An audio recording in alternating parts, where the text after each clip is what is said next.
going on, guys? Brick Breaks here, and today we're reviewing the Threezero DLX Transformers Revenge of the Fallen Optimus Prime.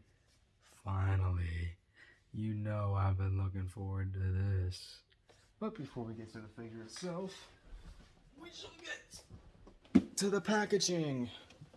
The very nostalgic packaging. Beautiful image of Prime there, DLX. Transformers Revenge of the Fallen, Autobot Optimus Prime, Autobot symbol. On the side, got Optimus Prime, Threezero stamp with those gorgeous flames and the Revenge of the Fallen logo. Same on the other side, only the flames are reversed. On the top, more logos and Cybertronian hieroglyphs. On the bottom, just stuff. On the back, you had a product shot of the figure itself, Autobot symbol, DLX, Transformers Revenge of the Fallen. That's it for his box. Let's get to the figure itself. Getting into the figure itself, this thing is the, hands down, the best bayverse Optimus Prime out there. This beats the third-party figures. And it absolutely obliterates what Hasbro gave us. Getting closer, got that gorgeous face sculpt with the face plate there. The sides of the head all chipped and weathered as usual with Threezero. Got the side doors, the windshield wipers, the flame streaks on his abs, even a little Autobot symbol right in there. Moving on down, you got the stomach lights, these things, the lower parts of his abs. His crotch, which the bottom place is die-cast, because this is modern Threezero die-cast metal frame. Got all the flames on him, on his shoulders, biceps, on his forearms. Just trying to make the lighting better. Moving on down, got the wheels on his hips, got the ass pads with the flames on them. Coming on to the front of the legs, got all this stuff, the knee pads, big old feet, wheel wells there, and his impressively clean back as usual with Threezero.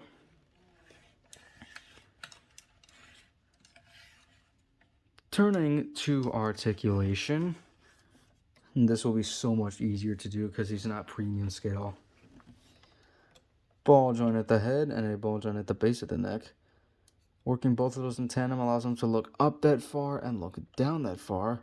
And you can also get some sweet side to side movement. Every ball joint can be a swivel. Rotation at the shoulder. Shoulder pad can hinge up. These canisters do pop off, I assume, for the Jetfire combination, because, yes, he can combine with Threezero's DLX Jetfire.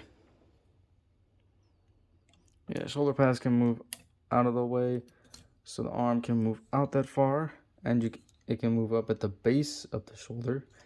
Bicep swivel, elbow joint, or butterfly joint, sorry.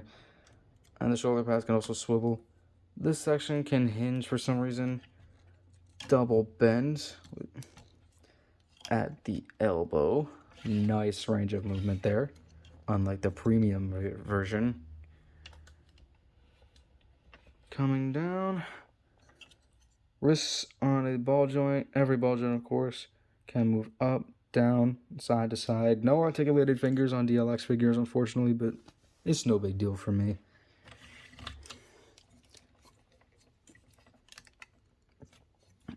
Waist swivel and a swivel at the upper diaphragm. Side to side movement at the torso. These doors are also on ball joints so they can move around. And these mirrors, may I point out, are rubberized and filled out at the tops and bottoms. So it looks like Threezero learned from their mistakes. We'll get to that later. Now if we just shift these abdomen sections up, pull these gold prongs forward, and move these stomach lights out of the way, you can crunch Prime all the way forwards like that. And here's a view from the back. exposes so much detail in there. Just amazing. That always amazing. Threezero never fails to impress me, and they will always continue to impress me. You have drop down hips, so the legs can kick up that far, though if you move the gold pieces out of the way, you get a better range. High kick. The ass pads are on ball joints, so they can move out of the way, so that they can go back that far. These wheels can hinge up and out of the way, and this section can swivel downwards to make room for that beautiful spread. Thigh swivel. This section moves up, and this piece is on a hinge for whatever reason. Deep double joint at the knee.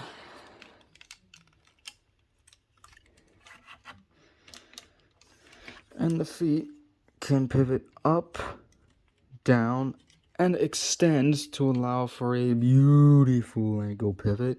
And the wheel wells are on ball joints, every ball joint. Posability here, and a lot of parts pop off for the Jetfire combination. Oh, and you get toe bends. And this blue piece can move. Posability is fantastic in all areas. Now, accessory-wise, you get quite a lot of stuff with this guy. You get a plethora of interchangeable hands. There it is. So you get trigger finger hands.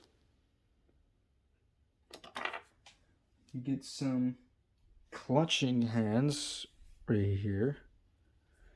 As you can see, he's kind of grasping. I just use these for like when he's holding other stuff. And you get some relaxed palms, and then you obviously have the closed fists that come installed. Just like the premium version, 2 dual energon blades, which are looking stellar, even including Cybertronian hieroglyphics. Excuse me. You get a pair of ion blasters. These look fantastic. They are the exact same sculpt-wise, and this blue panel is removable, so if you don't want the Buster Cannon look, you can just have a generic pair of ion blasters. So plug that back in there. You get an interchangeable mouthpiece. And last but not least, push all of his accessories off to the side, because this next thing is big, light. Lastly, you get a display base. Let's move him back. Nice mechanical detailing there with the arm. Threezero Transformers Revenge of the Fallen. We just angle the camera down. Flip this up to unlock it, and it can move forward and back, and you just push that down to lock it. This piece pulls out, and you got these teeth, and you can just insert this piece in any position you want, and the arm can extend, and you gotta push down this lever here to bring it back down. And to attach this to Optimus, just come here, pull this piece out, and just put it in his ass. Looking good, standing on the base. Like we don't need this for like standard poses. He can stand perfectly on his own.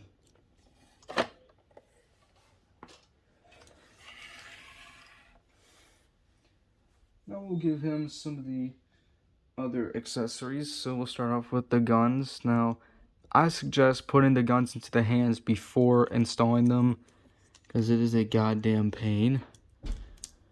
But they do just wedge in.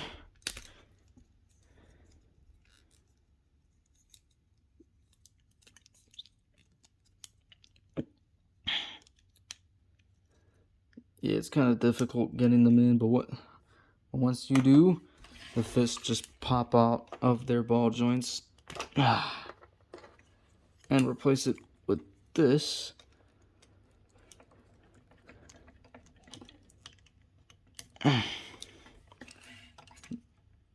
And he's looking good with the ion blaster.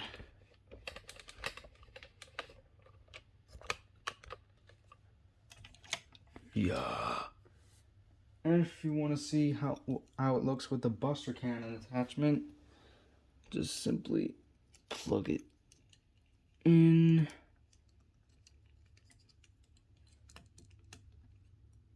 And there you have Prime with the buster cannon. You even get a little hydraulic there that goes up and underneath the forearm. Yeah, that does not look too bad at all. But I personally just wanted to have a generic ion blaster. I don't really use the buster cannon mode too much. Now we can install one of his swords. Just like the premium version, there's a slot in there, and these will tab in. Now, before we do tab that in, I just want to state that the trigger finger hands can hold the swords if you want them to. I'll make a point of, we'll get to that later, because I got some plans for this guy. Just slide that in. Needless to say, he is looking amazing with weapons in hand. And now he can state, "You'll never stop at one. I'll take you all on." Just to flex. I just did that to flex my Peter Cullen impression. It's really good. We'll just plug his fist back in and remove the sword. Take your time whilst doing it, as you don't want to risk breaking anything.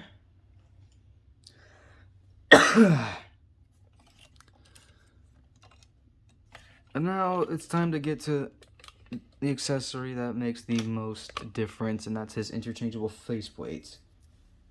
So you do want to pop off his ears. That looks disturbing. Just wedge the mouth plate off. Just plugs in with these two prongs into those holes. And we might as well show off the LED feature too. You do want to unscrew that screw, remove this. It takes 2 LR44s, not included. We'll just grab the face.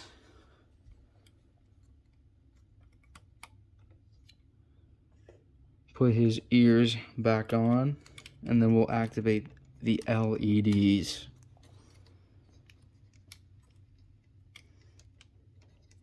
Now just push that button there. The LEDs will shine bright. Put that cap back on, and yeah. This is probably my preferred look for Optimus without his mouth plate. G1 purists, roast me all you want. And the eyes look amazing. I love how small Prime's optics truly are in this design. But just so we don't kill the batteries, turn them off. Why does Threezero not paint the eyes in a way that makes them glow both when the LEDs are both on and off? I will never understand it. Size comparison time. Here he is with Quick Shadow. Towers above. I'm going to compare everyone to my girl here. It's just the standard now.